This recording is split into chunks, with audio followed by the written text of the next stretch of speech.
زبور 2۔ قومیں کس لیے طیش میں ہیں اور لوگ کیوں باطل خیال باندھے؟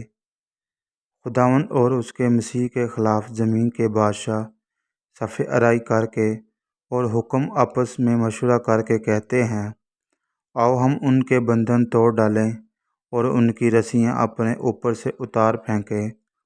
وہ جو آسمان پر تخت نشین ہے ہنسے گا، خداوند ان کا مذاق اڑائے گا، تب وہ اپنے عذاب میں ان سے کلام کرے گا اور اپنے قہر شدید میں ان کو پریشان کر دے گا۔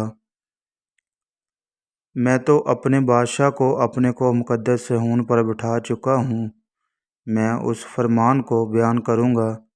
خداوند نے مجھ سے کہا، تو میرا بیٹا ہے، آج تو مجھ سے پیدا ہوا۔ مجھ سے مانگ اور میں قوموں کو تیری میراث کے لیے اور زمین کے انتہائی حصے تیری ملکیت کے لیے تجھے بخشوں گا۔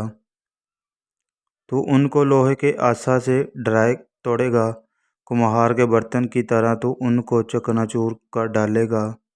بس اب اے بادشاہ، دانش مند بنو، اے زمین کے عدالت کرنے والوں تربیت پاؤ۔ ڈرتے ہوئے خداوند کی عبادت کرو، کامتے ہوئے خوشی مناؤ۔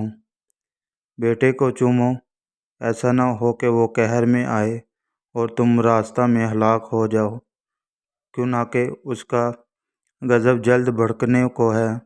مبارک ہیں وہ سب جن کو توکل اس پر ہے۔ آمین۔